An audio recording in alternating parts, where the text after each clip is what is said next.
सोपी प्रश्न या ठिकाणी विचारलेला आहे. सर्किटमध्ये रेझिस्टन्सची सिरीज अचूक जोडणी कोणती आहे? तर हे राहील ऑप्शन नंबर ए. या प्रकारे इथून हा सिरीज जोडणी सरळ झालेला आहे असा. या ठिकाणी कुठेही दिसत नाही. या ठिकाणी हा पॅरललमध्ये लागलेला आहे, या ठिकाणी हा पॅरलल लागलेला आहे, या ठिकाणी हे सगळं सर्किट पॅरललमध्ये आहे. म्हणून ऑप्शन नंबर ए क्वेश्चन 42चं बरोबर राहील.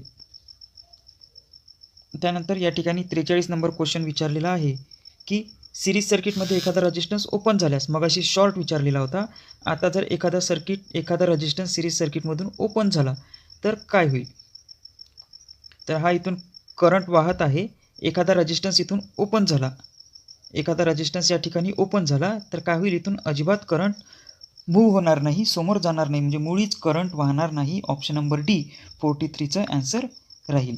प्रश्न क्रमांक 44 विचारलेला आहे. एखादा उच्च विरोध दुसऱ्या कमी विरोधाच्या पॅरलल जोडला तर त्याचा रेझिस्टन्स काय राहील? तर याचा रेझिस्टन्स काय राहील? कमी विरोधापेक्षा कमी होतो. सोपी प्रश्न आहे. प्रश्न क्रमांक 45 या ठिकाणी विचारलेला आहे. आकृतीमध्ये दाखवलेल्या सर्किटमधील फ्यूज जळाल्यास रेझिस्टन्समध्ये किती व्होल्टेजचा ड्रॉप होईल?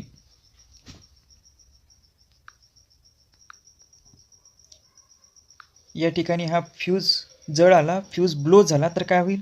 इथून कुठलाही करंट वाहणार नाही, व्होल्टेज वाहणार नाही, म्हणजे व्होल्टेज काय राहील या ठिकाणी? V = 0. एकदम साधा प्रश्न विचारलेला आहे.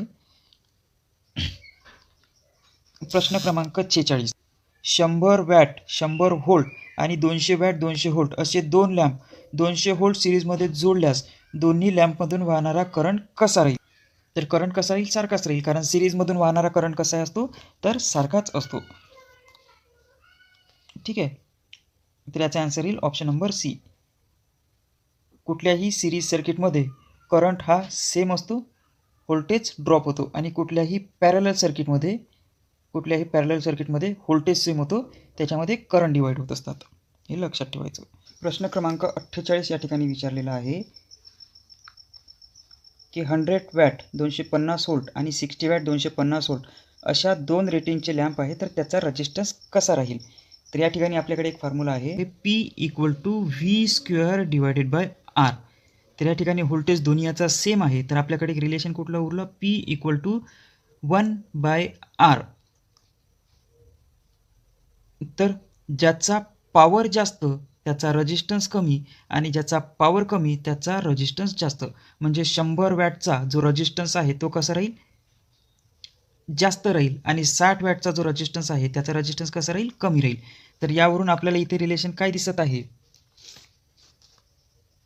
की 100 वॅटचा रेझिस्टन्स हा 60 वॅटपेक्षा कमी राहील. तर हे बरोबर आहे.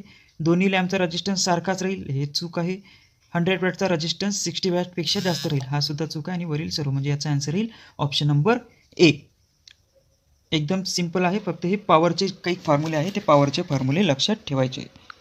त्यानंतर प्रश्न क्रमांक 49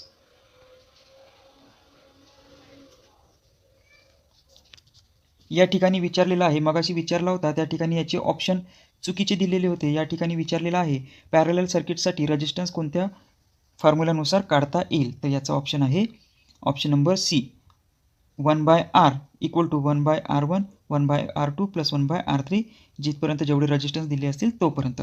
ज्याचा आन्सर येईल ऑप्शन नंबर सी. मगाचा जो दिलेला क्वेश्चन होता त्याच्यामध्ये ऑप्शन चुकीचे दिलेले होते, तर याचा आन्सर येईल ऑप्शन नंबर सी. त्यानंतर प्रश्न क्रमांक 50. प्रश्न क्रमांक 50 विचारलेला आहे. आकृतीमध्ये दाखवलेल्या सर्किटचा एकूण विरोध म्हणजे रेझिस्टन्स किती राहील? तर तो आपल्याला कॅल्क्युलेट करायचा आहे. सिम्पली आपण कॅल्क्युलेट करू शकतो. हे 2 2 2 हे सिरीजमध्ये आहे, म्हणजे हा किती झाला? 6 ओहमचा रेझिस्टन्स. त्याच्यानंतर एक लागलेला आहे 3 ओहमचा रेझिस्टन्स, आणि एक लागलेला आहे या ठिकाणी लागलेले आहे 5 ओहम. म्हणजे याला जर कॅल्क्युलेट केलं तर 6 × 3 + 9 3 आणि 2, म्हणजे हा किती येईल? 2. या ठिकाणी उरेल 2, म्हणजे सर्किट कसा तयार होईल आता? हा 5 ओहमचा.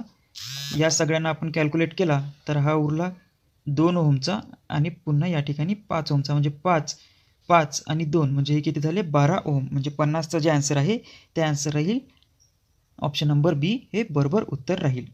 तर आणखी आपण बेसिक इलेक्ट्रिकलचे काही महत्त्वाचे प्रश्न बघणार आहे. जवळपास हे 150 क्वेश्चन टोटल आहे. या ठिकाणी 50 क्वेश्चनवरती आपण इथे थांबू. हा आपला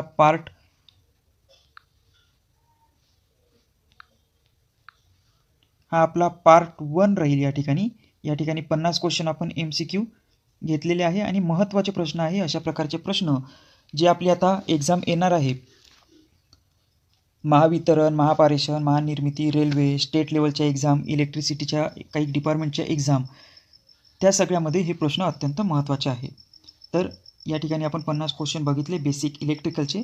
आणखी पार्ट 2 आणि पार्ट 3 च्यामध्ये आपण सगळे क्वेश्चन्स या ठिकाणी क्लिअर करणार आहे. तर आजच्या क्लासमध्ये एवढंच. बाकी नेक्स्ट क्लासमध्ये आपण बघूया.